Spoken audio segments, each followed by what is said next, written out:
Welcome back to Talk Tuah. We're your hosts. I'm Cam. And I'm Pete. And today we are covering Khloé Kardashian's pilot podcast, Khloé in Wonderland. That's right. This is the newest online internet podcast that we've decided to tackle. Khloé's been on our radars for quite a bit. She's new on the podcasting scene, which is incredibly exciting. I don't think any of us were prepared to, have her embrace this kind of sphere. And this is just goes to show it is the decline of legacy media, right? I mean, yes. She was previously featured on Keeping Up with the Kardashians. That's right. Which was an audio-visual show. That was about her family, right? Yeah. Now, this podcast is a step into her world, which is cool that she also kept it audio and visual. She could have just done an audio podcast. That's but right. Where's the fun in that? Yeah, the treat is in the visuality of it all. And I think it's interesting because, her whole thing is her family. I mean, based on her television legacy. But now branching into podcasting, who does she have on for the first episode? But her sister's ex-husband, Mr. Scott Disick. Now, that's a name. A.K.A. Douche Kebab. Douche Lord. Lord Disick. Father Extraordinaire. Or just Scott. These are some of his many nicknames. Yeah, that's right. Before we really dive into, I'm going to get into the set, the technicals, and then obviously we're going to recap everything that happened. Yeah. So the show is Khloé in Wonderland. Wonderland is 2 words. Did that strike you as kind of an avant-garde choice? It did strike me. I don't know, the etymology of it all. I don't know. The decision to put a space between wonder and land, it creates a gap between these 2 words. Mm-hmm. So I'm thinking, what is wonder? What is land? These are 2 separate nouns on their own, but she's reclaiming the word and kind of making it her own. She's played a little cut the rope with it, and now it's 2. Yeah, so she is the queen of wonder and the queen of land, perhaps? All I know is this is quite the take on the modern podcasting form, given the fact that headphones and mics are not featured on either Scott or Khloé. That's right. Noticeably absent, except we do notice what looks to be a mic on Khloé's collar later on into the episode. But for much of the episode, no mics are visible. So this leads us to think that there are hidden lavs on their bodies, and then perhaps a boom op also in the room with the boom dangling right above their heads. But again, it's interesting to start a podcast without the equipment apparent to the naked eye. Well, I think she really wants guests to feel at home within her space, right? Yeah. And I think podcasts have really shifted to the brunt of the work on the podcasters, as if they don't have enough to do. They have to wear the headphones. They have to hold the mics and kind of be responsible for the sound. It gets exhausting. But she knows you can just hire a crew. You can hire a boom op with a day rate. You have some DPs. And I think a bulk of their production budget went actually into the second AC, the focus puller. Yeah. Because they are working on a razor-thin aperture here. I mean, it's a really tight focus. Yes, it is. Okay, it's not deep at all. It's incredibly shallow. They are both in frame. What's behind them is kind of blurry. In fact, there's a whole filter on the episode as a whole. It feels like maybe something added in post-production to make it feel almost like heavenly. It feels like watching, it's like the Lady Bird of podcasts. It's like a dream I once had. And I think the focus really helps with that as well. It's a combination of things. And I don't even think they got a focus puller from the industry. I think they must have got an expert safe cracker, a guy that, because again, you're on such a razor thin focus that one small movement of the thumb. And you're off the cliff. Yeah, you push that focus dial a little bit too far either way, they're out of focus. The whole thing's thrown out. Yeah. So you don't think this was a legitimate union focus puller? Well, I'm not sure where it was recorded, but we are seeing a rise in right to work podcasts. Yeah. There aren't really unions for podcast producers. And I like that it just felt like we were watching a real honest down-to-earth conversation in their actual living room. I mean, we see this place laid out. It looks heavenly. I mean, that couch, I can't even imagine what that feels like. It looks so soft. Comfortable. It's quite the artisan comfort. Yeah, and there's no gear to be seen. It's Khloé and Scott just having true, palpable discourse. This is an XLR-free zone. Yeah. You get a beautiful coffee table with some pink roses on there, and you have 2 books stacked in each quadrant of a circle. There's like 8 books total. You can't really make out. This is on a circular coffee table. Yeah, and again, you don't know what the titles are because of that razor thin focus. Yeah. But these look like picture books, like, nice coffee table picture books. Now, if you're wondering if the carpets match the drapes, I think they do. That's true. We get a sneak peek of what looks like a white carpet. Yeah, it looks like you can see some little inserts of this carpet between the coffee table and the white couch. Now, the couch is maybe more of a cream color compared to the carpet and the drapes behind Khloé. And some of the cushions are a kind of goosey gray, which I don't know how I feel about that kind of matching. I'm no interior decorator, so I don't know how much expertise I have. Yeah, I could do without the goosey gray for sure. But the blinds really match the carpet. And so I don't know if that's a window that they're covering up or if that's just a production space. Maybe an outdoor patio. But nevertheless, there's 2 light fixtures on what looks like, would that be stage left? I believe so. Yeah, stage left. Yeah, it's above Scott's head. And the 2 rooms behind them go into a perfect 90-degree angle that is halfway through the frame. That's right. But the thing that bothers me a little bit is there is a plant next to it. Yeah. Maybe like a foot away. Looks like it's a bony little tree that, sprouts up towards the ceiling. But pretty tall, yeah, but it's pretty misaligned with this, what would have been like a perfect alignment if it had stood right directly in front of the corner of the room. Yeah, literally a line going down. Yeah, but instead, we have 2 vertical lines disrupting the visual space of the screen. That favors the left side of the screen where there's already a lot of empty space kind of above Khloé's head. But regardless, I do like the set. I like the lack of gear. I think that's cool. And Khloé is definitely wearing a mic. We don't know if Scott has one, at least a lav. Yeah, he's kept his expertly hidden at the very least if he is wearing one. No sign of it whatsoever throughout the episode. But there is that little thing next to him on the side of the couch. This is in the first 3 minutes of the show. It's a little black thing on this spotless white couch. Yeah, this bothered me. And I'm sure anyone who's watched their episode before tuning into our episode can probably, they know, they're familiar because it's pretty distracting. What did you think this was? I thought it could be something dangerous. I thought maybe it was a tick or a poisonous arachnid, and I was worried for Scott's safety for a bit there. But Pete, even if it was a pseudo-scorpion, that wouldn't be poisonous to human beings.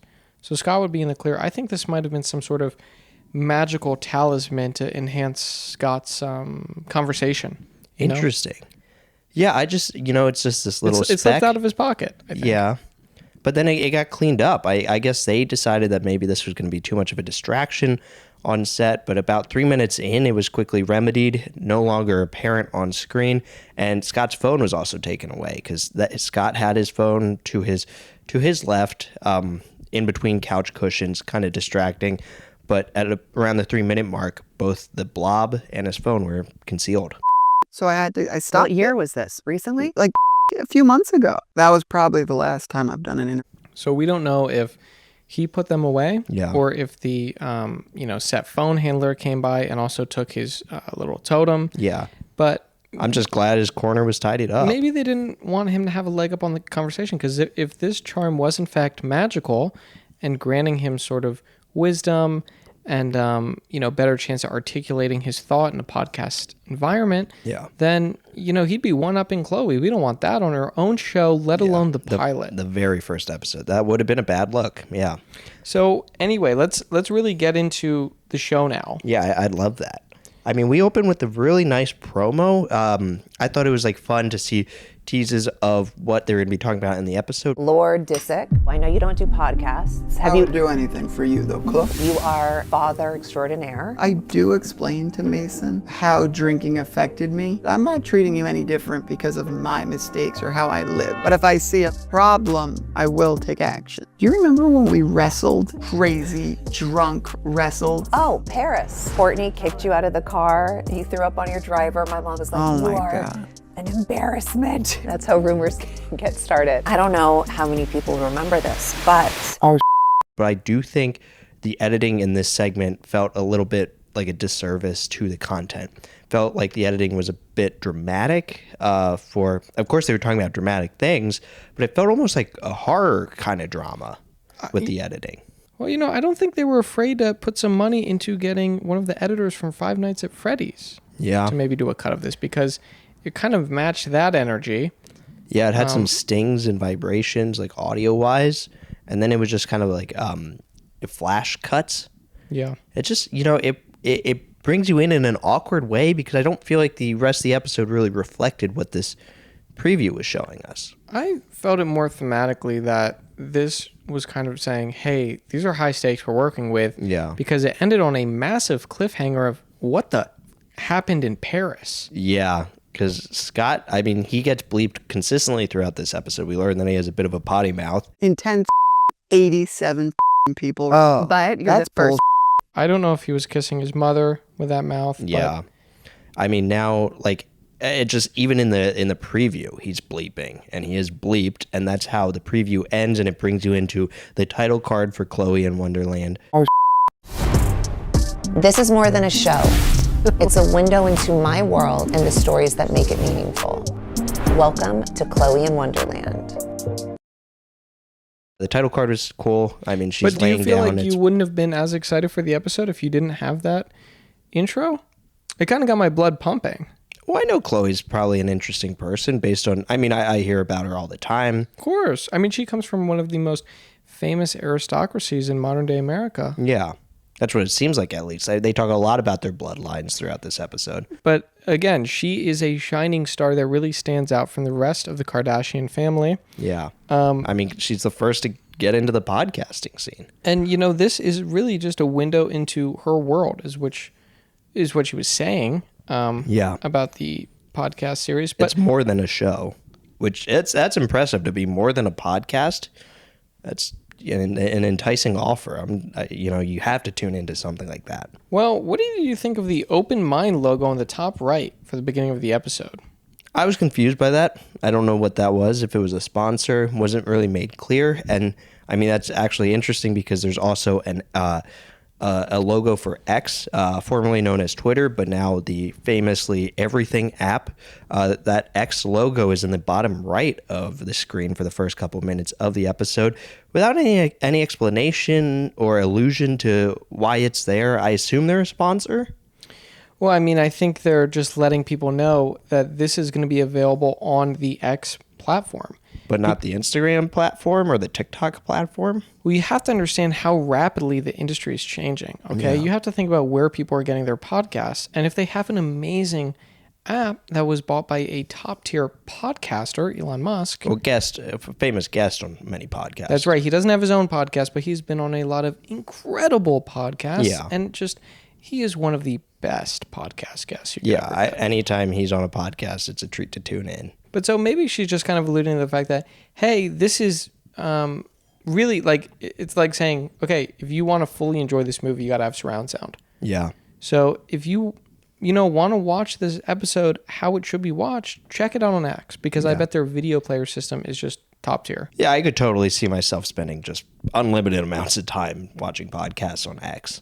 Pete, I actually want to ask you a question. Yeah, go for it. What did you think of Scott's banana vape that was hiding under his thigh at the beginning of this episode, and it kind of resurfaced at points? It was certainly ostentatious. That thing was dangling outside of his pocket for a number of shots on him, and you couldn't miss it. He had sparkling white Nike shoes, but then he had what looked like khaki-colored pants, and then right outside these khaki pants are just dying to fall out of them was this bright yellow, you can't miss it kind of vape. And I thought, I imagine it probably tastes good. It's probably a nice flavor to it. If anything, it looked like a little flume. It was nothing crazy. This isn't like a, Thor's hammer kind of vape that has, so much horsepower. You could be just blowing O's the size of fucking, Manhattan. Yeah, I imagine, Scott isn't doing this for the sport of it. He's just doing it as a kind of a leisure pastime. I'm surprised the crew didn't pick up on the vape, but it would make sense given how sloppy the camera operator's work was. He was throwing the camera from left to right and left to right. He could not get Khloé's shot fixed. Well, do you remember? And, Parents think, like, what did your friends think back at home? You You think? yeah. I felt like I was gun-ho and like, Yeah, they certainly lack a certain confidence throughout this episode because every minute or so there's a new adjustment on Khloé's shot where they just felt like they didn't budget a couple millimeters to the left or the right, and it just felt disorienting as the viewer to just see this total amateur, what felt like, behind the camera. Yeah, I mean, he would be, throwing the camera to port side and then to starboard. Really couldn't quite make up his mind on Khloé's shot. And the thing is, if you're shooting on 4K, which Yeah. I think they were, you can go a little wide on the close-ups. You don't have to be as tight as you think.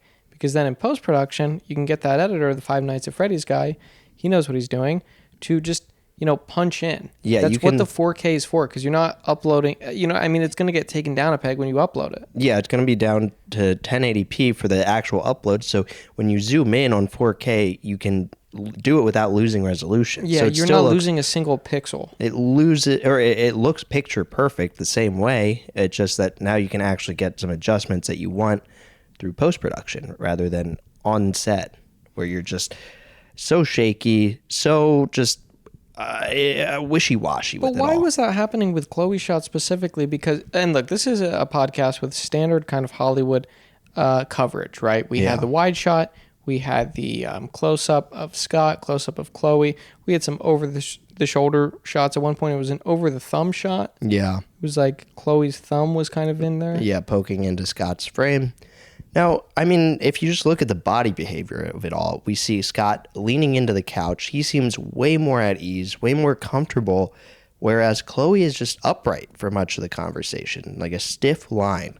And I do wonder if maybe the camera operator on her framing felt like, her energy fed into the camera operator and they just felt nervous and were just unsure of where you want to go with it all. I mean, it's also tricky because it is her podcast. Yeah. So all eyes on her, I guess, and making sure, like following her lead. He wanted to make it perfect, but again, this kind of tracking her to and fro, it's like, we don't need this. This very much, look, guys, this is the thing. It seems like a minimal mistake, but let's look throughout film history and see how something so minuscule can have a disastrous effect. Yeah. Are you familiar with the opening sequence to Apocalypse Now? No, I'm not. It's this wide shot of the jungle where they were shooting, and there's these massive napalm explosions. Wow. Now it's a wide shot, right? Yeah. Looks beautiful. And then at the very end, the camera starts tilting to the right. Wow. It's bothered me from the first time I've seen it till now. I don't know what Coppola was thinking during that. I don't know if this was a rogue editor that slipped away, but it doesn't need to tilt. Maybe the tripod wasn't tightened all the way. It takes away from the action of what's happening because now the camera work is in your head. Yeah. You're the viewer. You are the camera. Now you're moving. It's Why? just unmotivated camera movements. And that is, it's distracting to the viewer unless there's clear reason behind it. And, maybe there is, the camera movements on Khloé are up for interpretation. Maybe we are missing a piece of the puzzle here. But to us, just everyday viewers, and I mean, we're not everyday viewers. We dig into this stuff and it still puzzled us. I don't know what to tell you. I think we need to move on because Scott got into a little bit of drama. Yeah. When he was talking about, actually how he was nervous, even though he had that laid back attitude, he was nervous that he wouldn't be the first guest and that he was just a guinea pig for Khloé Yeah. and all this and that, and how he never does podcasts. Yeah. This is a rare thing. So it's almost like he's saying, you owe me one. I know you don't do podcasts. I would do anything for you, though, Khloé. Thank you. You know for that? you. Have you ever done a podcast? No. Yeah, and that's huge to get a guest who isn't normally a guest. I mean, Scott Disick on episode 1. he's totally out of his element, but I think he aces it. Like, I think he does a great job on this first episode of bringing you into his world, the world that he and Khloé share. And if you're not familiar with Scott, with his previous work on Keeping Up with the Kardashians, Pete, do you want to fill them in? Yeah, he was married and had several kids with Kourtney, who is Khloé's sister. Kim Kardashian is also a sister of theirs. They also, I think there's Rob in the picture, maybe a brother, I presume. And so this is a big, influential family. Scott is brought in via marriage, not by blood, but now he and Khloé have years of history just because they're siblings-in-law. Now, I do have to wonder, are you still a sibling-in-law after a marriage ends? Well, I think given their history, spiritually they are. Yeah, it certainly feels that way. They've gone through a lot. They used to be enemies, and then they came around. But I think all this kind of fuels into how Scott, he's nervous to talk about the family, and he doesn't usually do that kind of thing. And so he kind of got into some of that drama where he said, one time I went on this kind of car segment. Yeah, he's a big car enthusiast, a motorhead, if you will. And a lot of people have played with his trust. One recent scarring example was he was invited onto a show to talk about his cars, or so he thought. And then he gets into this interview, and they're just asking him all kinds of questions about the Kardashian family and his allegiances. And it perturbed him. He came away thinking, did I just get used? I had something happen recently. I was doing a car segment, and they told me they were going to ask me just about my vehicles, and I'm into cars, right? And I sit down in a chair in my house, and I thought it was about the cars, and his first question is about you and Lamar. And I was like, What about? I was like, is this a tell-all? What the f*** you just... Like, what a throwback couple. But right, and I'm like, what's going on here? Well, here's how it happened. He sits down on this podcast, right? Yeah, lay it out. In his mind, he's thinking, okay, I'm going to go on here to talk about my awesome car collection. And now they start asking him, what about your family? Yeah. What about Courtney? What about Rob? What about Rob? What about Khloé? And I think he starts putting the two and two together at that moment, right? There's a light bulb that goes off in his head where he says, wait a second, what would that have to do with my awesome sports cars? Yeah. Because I can't imagine a world in which that would be like a relevant discussion for a lot of this. There's no chance it segues. Yeah, because when he's trying to talk about V8 engines and all, why would he be talking about the Kardashians and his TV show? So I think it was obvious that they were trying to ensnare him. Yeah. And he shut it down in that moment that he figured it out. Yeah, but it did mess with him because now he's pretty closed off to podcasts and a lot of interviews. I mean, he got bit once, at least once that we know of, and that hurts. It's going to stick with you. And especially adding in the fact that he is just kind of a normal guy. And, the way he talks to Khloé is maybe something people aren't used to. I mean, around 3 minutes and 29 seconds, he kind of talked about his crusade against wokeness. I know how you and I talk sometimes. It's not politically perfect. correct. Yeah. No, it's And not. we're not trying to offend anybody, but No. we're just used to being who we are. Well, and being normal. Yes. Both of them seem to be proponents against PC culture. It's not really for them. Apparently in their day-to-day conversations, PC culture doesn't really come up much. They're usually dancing around it, fighting against it. And so that was just a nice little insight into just their kind of human interactions. But you could see how he's nervous to kind of open up and show their relationship because I think a lot of people aren't prepared for something like that. And, I think there is enough of a trigger warning there, but just to be safe, a lot of his language is bleeped out. Yes. We don't know what he's saying. And again, if some of that stuff is, not as PC, I appreciate the editing department taking the time to bleep it out. Yeah, he's certainly a bit of a ruffian. Now, I want to ask you this. Yeah, please ask. Scott, when he was younger, opened up about some issues that he was really going through that maybe not a lot of people know about him. Yeah. When he was 14, he said, you didn't have Instagram, you didn't have TikTok, so you couldn't really jerk off to naked women. It was hard to find naked women to jerk off to. How hard it was growing up. Insta, TikTok, this one, that one. And I'm like, the information that they get, so much more than we had. Like, I remember it being hard to find a naked girl to off to. Literally. Like, when I was 14, I would have to find, like, a Playboy somewhere. But I do want to push back against that real quick before we dig in further. Yeah, please do. Are you going to find naked women on Instagram and TikTok? Yeah, it was weird that he listed these examples of... These are apps traditionally that... Censor these things. Yeah, do censor. There might be some soft-core kind of sexuality on there. But if you want to see full-blown naked women, bush and all, you probably will not see that on those platforms. Right. So even if he had access to that at 14, it wouldn't have served him much. Yeah, it would have been a bum lead for sure.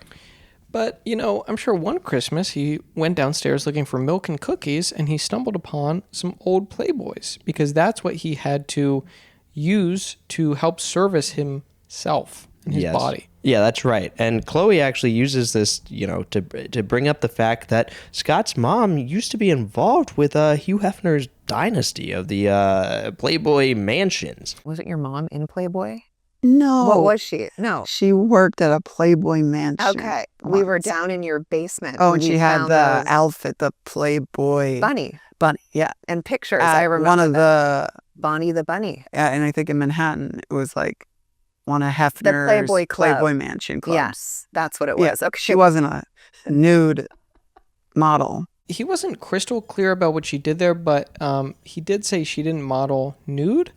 So she didn't show off her body in that way. I don't know. But she worked with them on the mansions, on the ground. She could have worked with the butler. We've known from Holly Madison's episode on Talk Tuah with Haliey Welch that, there would be tons of butlers on staff. Now, some of these butlers were having sex with the women. There was a girl who was having sex with one of the butlers on this couch. So I don't know if his mom was participating in anything like that. Yeah, we learned from the Holly Madison episode that one butler in particular was thrown out because Hugh came downstairs one night to find him servicing lewd acts upon one of the Playboy bunnies, and Hugh wasn't having any of it. And so it leads us to wonder, as viewers of both Talk Tuah and now Khloé in Wonderland, if Scott's mom maybe had any allegiances to this butler, like if they were perhaps colleagues at one point or another. It's just interesting. It's a small world, and it's interesting to consider these kinds of things.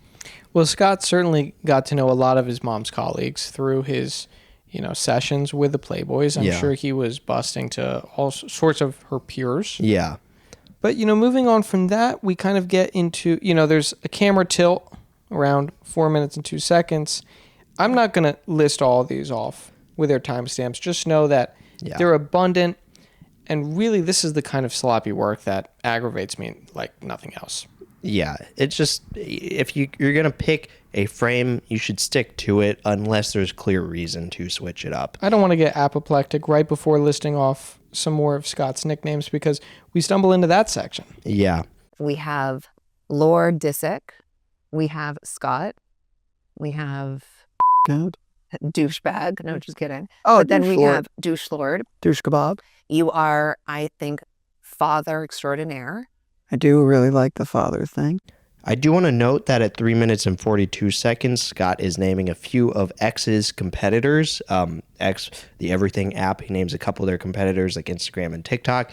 Insta, TikTok, this one, that one. I'm like, And at this point, the X logo is gone from the bottom right of the screen, which leads you to wonder if this is no longer an advertised portion now that Scott is listing off a couple of their competitors. Just interesting business things. I'm sure there's a lot going on behind the scenes there, given that Scott is an entrepreneur. Yeah.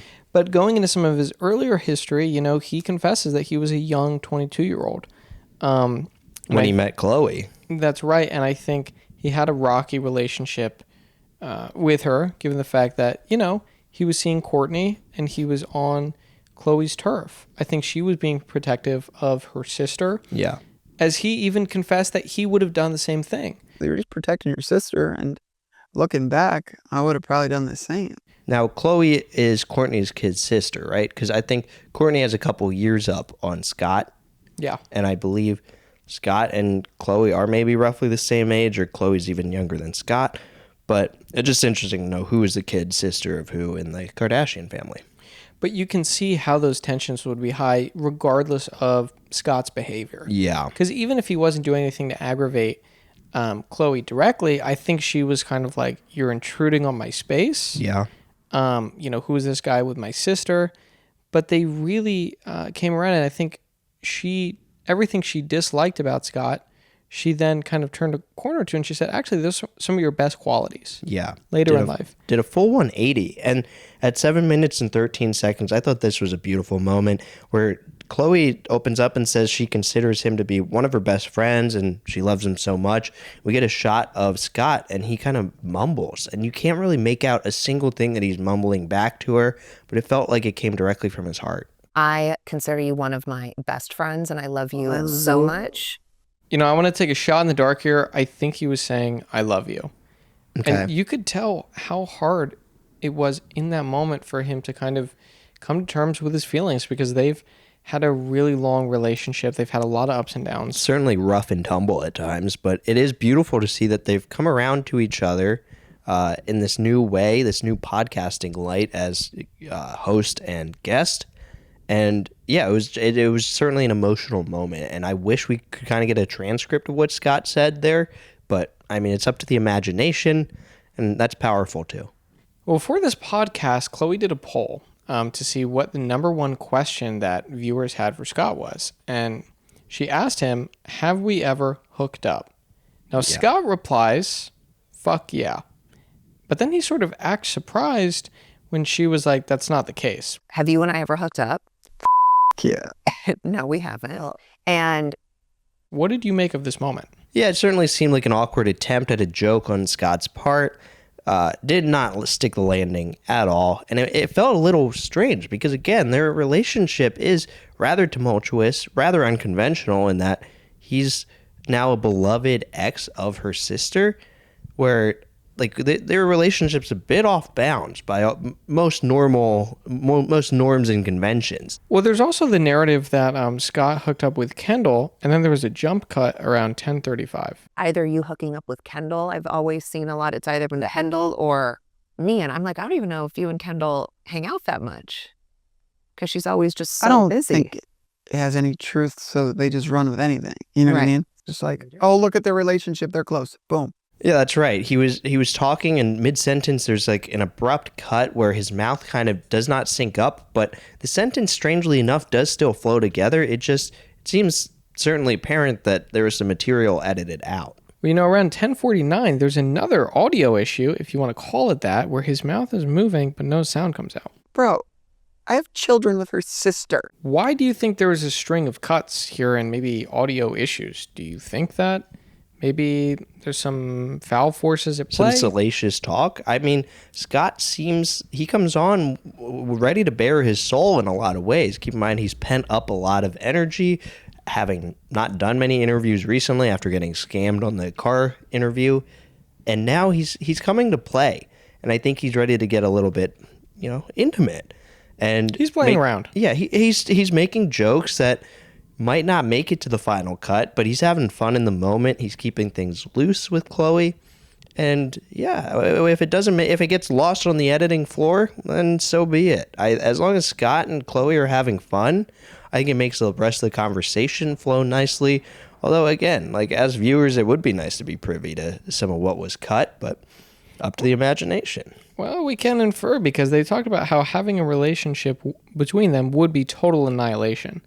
But then they come back around a little bit and said, well, we'd probably be okay in 2 weeks. I mean, Scott defends it by saying no matter what happens with couples these days with like controversy, 2 weeks and they're fine. Well, the crazy thing is if we actually were together, we would be annihilated for it. So it's like people, do you know what I mean? Like no one's It ever would be happy. pretty crazy. Well, yeah, it's disgusting. But It would be totally fine in like 2 weeks these days. Oh. Like after 2 weeks of like annihilation, it would be like, and it worked. So what do you think is changing in those 14 days? Do you think fans would just kind of move on and forget? I think that's what Scott is alluding to, that the window of virality is becoming shorter and shorter these days. Hell, I mean, you could quit a job in that amount of time. Well, speaking of virality, Khloé asks Scott about the pros and cons of fame, and he was quick to say, money. what are the pros and cons to fame? Like, how do you deal with it? What do you think the only real hardest pro part is money, Right. and then everything else is a con. I agree. Yeah, he's pretty embittered about his fame and status. And look, it's gotten him a lot of nice cars. It's gotten him a lovely family. And it just seems that he is a little bit bruised by the fact that privacy is no longer a thing in his life, that he has to really be calculated in every move he makes. That's right. Even though he's a regular in Nobu, it's not like he can just go on a date there anytime, any place. It's going to raise a lot of eyebrows if he's seen out with a certain somebody. But at the same time, I have to speculate that if you just had a 9-to-5 job, it's a similar trade-off, right? In that you could, if you wanted to go out to Nobu, you could only go out at a certain time, right? Yeah. I mean, with any job, the one pro is the money and everything else is kind of a con. Right. So I think he's just saying something we all know. But, he said, they found ways to work around it. They know to go out at certain times. They know where to go, and they've certainly built a really strong support system in the family so that, you know, their kids and grandkids all have an incredible, you know, network and structure of people to go to. Yeah. And it is beautiful how this family has come together, because Scott and Khloé do look back on how they fixed their friendship, how it was off to a rocky start and what brought them together. Scott argues that moving to the Hamptons really fixed things, whereas Khloé argues that maybe it was something else. She doesn't think that things were resolved after moving to the Hamptons. And I think when we moved to the Hamptons, we became closer and we spent more time together again. I feel like maybe just when we moved out, like when I moved out and you and Court had your own space. If anything, it brought a tear to my eye to see them sitting together and sharing this beautiful podcast moment. Now, speaking of fame, they were talking about how, you know, Scott's kids aren't really interested in fame yet. Yeah. Now, he was playing devil's advocate and saying, well, you know, when we were kids, we weren't really interested in like the show, you know, keeping up with the Kardashians, but ultimately it was the best thing for us. Yeah. So sometimes, yeah, it's a tough pill to swallow, but looking in hindsight, it's the best thing you can do. Because they were really stoked on the idea of some sort of royal rumble of grandkids. Now look at the 13 or 14 grandkids. When they all become of age, what they could do is like a royal rumble of the world. It's terrifying. It's insane. It is terrifying. Because look at what two girls did. I know. Like Kendall and Kylie blew up a whole society of their age. And those are only their half siblings. Imagine all the kids that they're having. I believe it's Kris Jenner, her grandkids. It's 13 different personalities. Yeah. I think they were kind of speaking to, imagine the content that they're going to produce. Imagine the virality they're going to attain. 13 different personalities. One could be into motorbikes and grab that niche. Yeah. The other one could just be doing get readies with me, like 5 a day, just banging them out. And imagine how many podcasts each of them could start. Oh my God, 13 different podcasts. And then the cool thing is they could all be guests on each other's podcasts. That is sick. And cross influence. So they rattle off a couple of the names of their kids and their nieces and nephews. Like Khloé is actually terrified of Storm, Shy, Dream, and True being teens at the same time. They're on the younger wave of all the kids of the Kardashian siblings. And Scott, he seems to have some trouble remembering all of his niece and nephew's names, like the older gen of them. He names North and I believe Mason, but can't seem to remember any of the other siblings. North, I know. Mace, this one, that one. Yeah, I think it goes to show that's what happens when your talisman gets taken away. Yeah. Again, a lot of people believe that with, you know, magical items, it could help you remember things. And so maybe if he had that, he could hit every name. But that's okay because Scott, I mean, he brings up another magical moment in that Mason, one of his kids, actually signed up for Instagram the other day. well, with a caveat. Mason decided to get Instagram the other day because we let him. Yeah, that's right. I mean, Mason had to get through some strict security to get onto Instagram, but he got on and the fans were there for him. Up to close to 1 million followers in the first couple days. Well, Scott wasn't, you know, faltering around with the number. It was 1 million. But when we checked Mason's Instagram account, he has 839,000 followers. Yeah, and we're recording this about a month after this appearance of Scott's on Khloé's podcast, so I do wonder if Mason lost a considerable number of followers in the time since. Or do you think Scott was just telling a fib?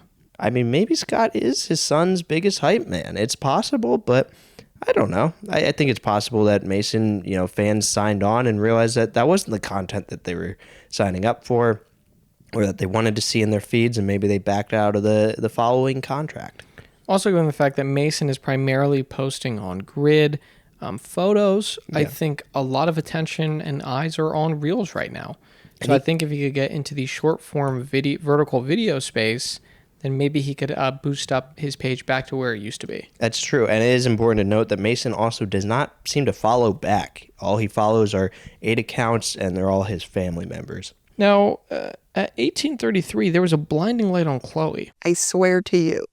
Yeah, this concerned me as well. It's just the last frame of a shot on Khloé, and bam, a gaffer must have struck a light without calling it, and you have to yell strike on set. We didn't hear anything. Yeah, it's just a huge boost in exposure on Khloé, and it was alarming to me, to say the least. Now, this happened at least 2 or 3 other times. Yeah.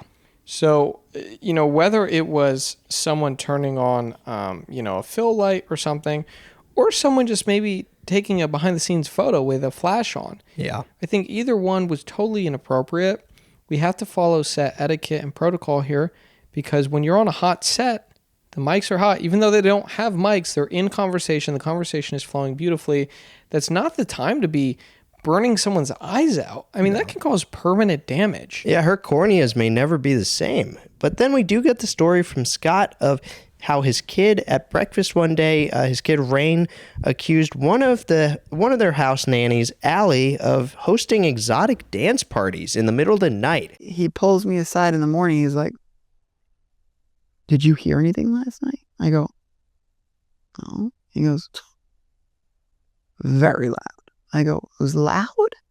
I go, "What are you talking about?" He goes, "Allie." I go, "Rain, what are you talking about?" He goes, "Allie was dancing again last night." I go, "She was dancing?" He goes, "Yes." What does that mean? She sneaks men in at night. She dances, and the men just shower money on her Scott, this and isn't make it true. rain. I swear to you. I go, "So your nanny exotic dances at night for money?" In your house? Yeah. When we're sleeping. He's like, "Yeah." And Allie overhears him, and she's like, "Yeah, Rain?" And He's like, lying, "Well, right? of course." Okay. And Scott cleared it up. He made sure with Rain that it was just a fun story told in jest, and Allie's not taking that kind of leisure as a nanny for the Kardashians. It was just a fun little jest, like you said. And I think Rain growing up, he's already showing an incredible capacity for storytelling. Yeah. And I think if he continues to do this, as long as he's not getting anyone fired or in trouble, right? I mean, you can just go around if you have a lot of influence and wealth, just saying whatever you want. But I don't think Rain's like that. No. It was just a small joke at the dinner table. It's totally under control. And I could see Rain one day writing for a scripted podcast. I could totally see him in the writer's room for an Audible original at the very least. But, moving on, we got some cool EDM music, and there was a black screen outro before we transitioned into an amazing ZocDoc ad. He's wild. He is wild. When was the last time you needed to go to the doctor? That's right. We get a ad read. I think it's Khloé's voice. It sounded enough like her. I couldn't tell, though. Yeah, I would have loved an actual visual video element of an ad read. Instead, this was just a ZocDoc promo plastered on top of the title graphic for Khloé in Wonderland. And yeah, Khloé is just going through the motions. I'll just presume it's Khloé. We have no guarantee that it is her. But again, I think the product speaks for itself here. I mean, this is basically Uber for doctors. And I think as our healthcare system advances and develops, this is the future of it. Okay? Yeah, it's certainly exciting. We were able to, shatter the idea of universal healthcare into a kaleidoscopic kind of gig economy, which is where it needs to be. Yeah. But so moving back into the episode. This is where we see Khloé's mic is visible on her collar, but then we get into the conversation of whether Scott will actually end up showing the Kardashian show to his children, whether he thinks that that's appropriate for them to see, and he does. He thinks that he will show them because other families have scrapbooks and family photos and all that. Well, keep in mind that content is the new family heirloom. Yeah. Now, Scott did suggest that perhaps Mason seeing his Miami days would kind of be a factor in whether or not he should keep drinking. Maybe if he sees the outlandishness of you like the Miami days and all that, maybe that would prevent him from drinking Yeah. because he'll see how... Wow. Like, my dad was a real then. Yeah, it would keep him away from the bottle, perhaps. And it appears that substance abuse might have been a problem, in Scott's life. And, he's a little worried about his son going through some of the same things that he went through. Yeah. He said he'll be sure to step in if it ever becomes really a massive problem. But otherwise, there's two roads he said you can go down. It could take you down a really bad road, or it could be a really fun road. Like... This is kind of act in haste, regret and leisure, right? When you're a young man, you want to be taking the time to make the correct decisions and do it, with the right headspace, with a sober mind. Yeah, and it seems like Khloé expressed some, hesitations about her own past drinking habits. They jokingly refer to each other as slop kebabs. I believe that was like a nickname that they gave to themselves when they were younger. Like Kendall and Kylie, they have a few drinks and they have fun and they're good but nothing more. And me and Court were slob kebabs. Well, Pete, in addition to that, there were 2 consecutive cuts around 23 minutes and 40 seconds about Khloé's drinking. Yeah. Do you think they were trying to cover anything up? Because again, podcasts should not be edited. Well, you only get drunk when you get drunk. You drink to get f***ed. Yeah. And that's when it's Yeah, this seems like maybe it was sensitive information that maybe Scott went on to regale what he thought was going to make it to the audience with stories of Khloé getting sloshed or whatever, and they decided in post that this wasn't going to make it to the public, that this could never see the light of day. And so, yeah, it made for some awkward cuts mid-sentence on Scott where his mouth didn't G up with one frame to the next. Even though the sentence flowed smoothly, it was clear if you watch the video podcast that something had been taken out. Well, Pete, do you remember that cliffhanger from the intro? About Paris? You remember when we wrestled? Crazy, drunk, wrestled. Oh, Paris. That's right. They addressed that right around this time. Scott got into what happened in Versailles. Oh, the Versailles. Paris. Paris. Yeah. Yes, on the floor. Yeah, in the Versailles. And people That were like, was guys, this is like a horrible. museum. You can't be wrestling and throwing things. We're like, everyone. Kim was getting married to Kanye West. Yes. And they rented out the entire palace. Of Versailles. Mm-hmm.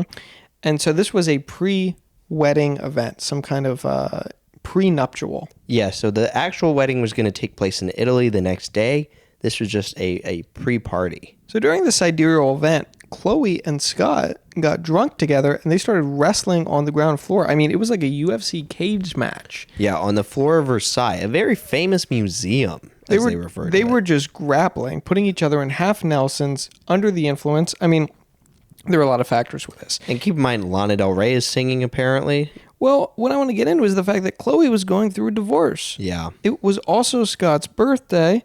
And leading up to that, you know, I think they were both kind of feeling humiliated. I think they were kind of at their lows.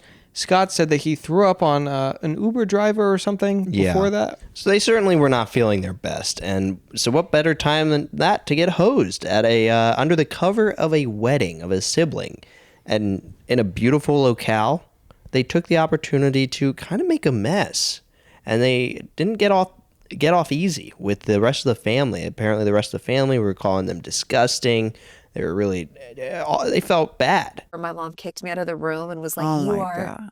an embarrassment. She was like, you're disgusting. Well, Khloé should be thanking her lucky stars that she didn't end up like Marie Antoinette, you know, with her head spliced off on the beautiful tiled floor of this palace from a wrestling move. Yeah. Right? Because they were going crazy in there. But Scott let her off easy.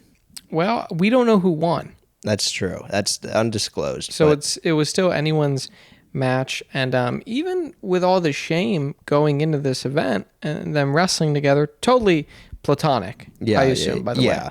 Totally platonic.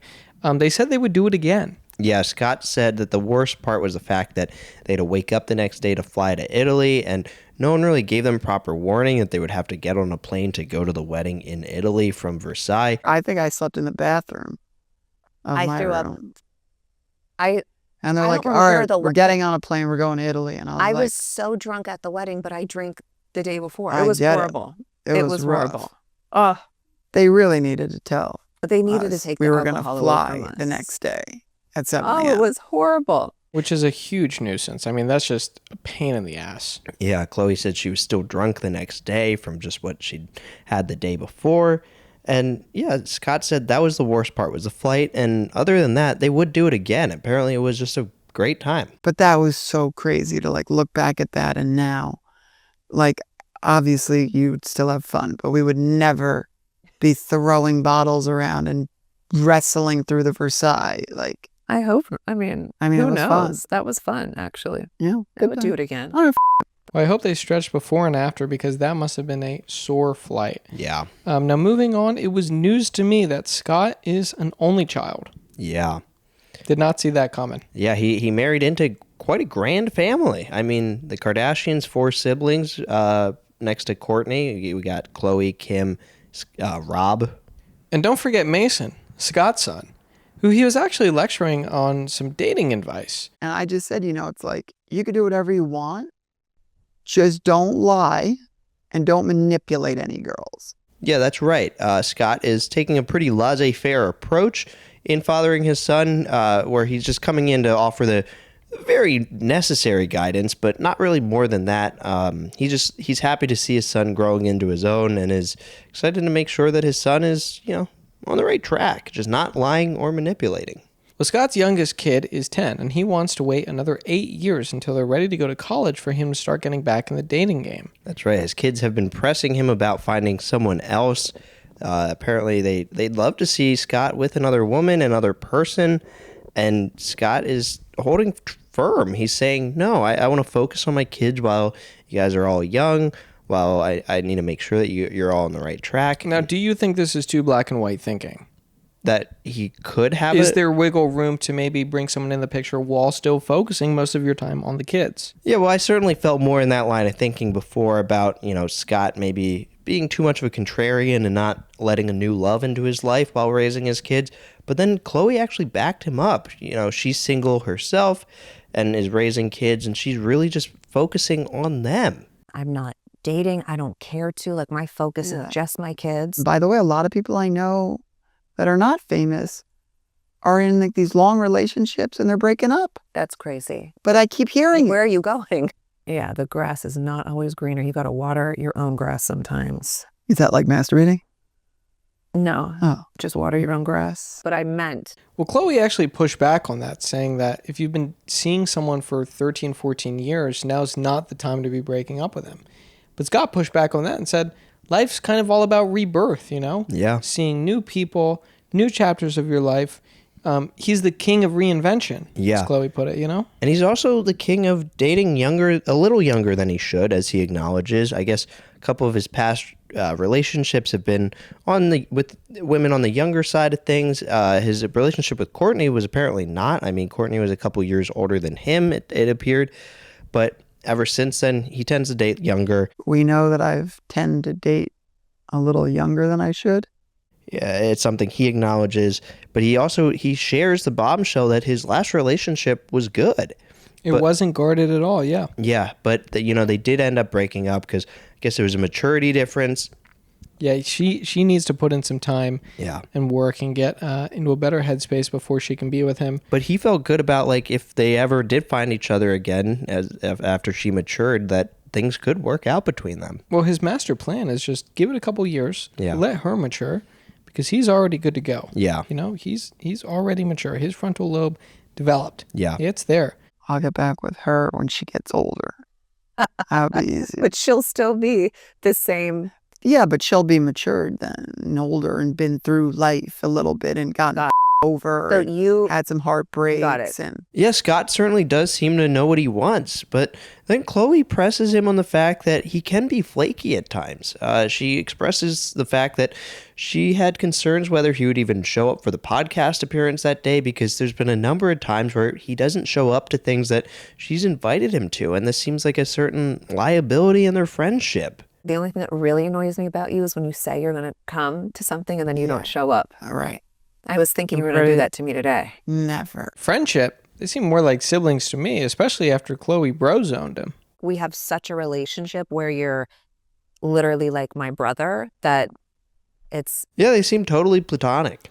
Well, moving on to the watershed moment for me was when Scott revealed the bombshell that he doesn't drink ginger ales anymore. Yeah. And instead, he sips on Diet Coke, which is what he had in his rocks glass. Yeah, Khloé asked him, is that DC that you've switched to? And he confirms, yeah, and I guess ginger ale has too much sugar for him. DC doesn't. What happened to your ginger ale? You're over it? I don't drink those anymore. No? Nah. Well, I didn't, the whole thing with ginger ale, I know. I didn't think You it had did sugar. I They don't- had sugar and it... Ginger ale is far too unhealthy. And he learned the Diet Coke from her. So I think this was kind of him coming on saying, a lot in my life I've learned from you. Yeah. I'm drinking this Diet Coke as a sign of respect. Hell. This aspartame is nothing but, me pledging my fealty to you as your first guest. Yeah, I mean, and I can't imagine it was easy for him to switch off of ginger ales. He calls them gingers repeatedly. Seems like he had a certain fondness for the soda. Well, he's quite the character when it comes to snacks. What's like your snack fetish that you love? I like Cheerios. It's like sweet, the Honey Nut Cheerios. That's it? Do you think this could be, in any respect, kind of a nod to RFK's Maha movement? It's possible, although I do think this is just more of a concern for Rain and Mason. Well, Khloé's next question got quite the answer when she asked Scott if he had any regrets, and he said no, except for all the horrific behavior in my life. No regrets, I see. No? Yeah. I mean, I definitely regret a lot of my horrific behavior going through some of my life, but I don't dwell on it, you know. Yeah, this was certainly sombering. I mean, he takes the time to reflect a little bit on how he's led his life up to this point, but he does confirm that he doesn't dwell on it necessarily. Nor should he. He's looking forward, and I think in the future, he really wants a lake house. He talked about how, he builds houses for a living. Yeah, not many people know this about him, but he's made it into his business, and he does what he loves, which is building homes, and he's done it many times now. Well, I think he's definitely a kindred spirit with Haliey Welch from Talk Tuah, given the fact that she also wanted a lake house. I mean, that was one of her biggest goals in the future. Could you ever see them doing donuts on the water together, being pulled by a jet ski? I could see that, yeah. Well, I bet you couldn't see anything for a good 10 seconds with the black transition card following this segment. And then when I started doing it, it was like, wow, this is amazing.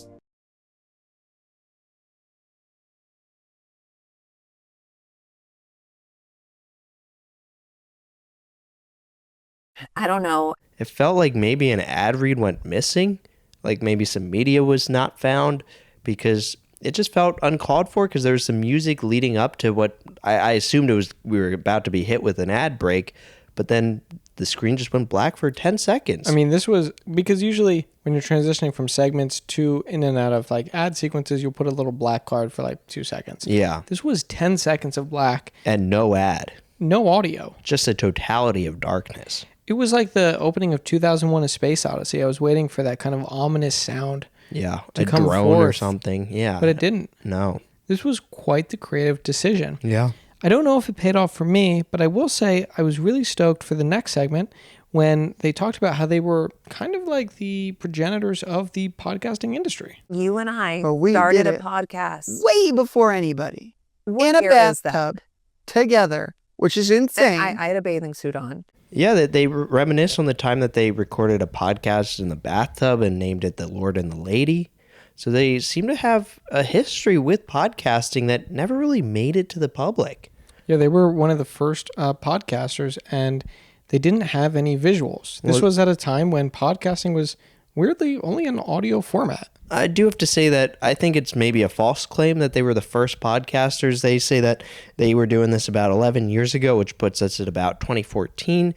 And podcasts had been around for quite about a decade before that. I mean, there were pioneers like Mark Maron before them, and I think it would be a disservice to say that they were necessarily the first podcasters. It's awesome that they have a history in podcasting, but I don't want to strip away the history and the significance of some of the other. No, Peter, that was quite an exemplary example. Yeah. I mean, think about the fact that podcast comes from iPod broadcast. Yeah.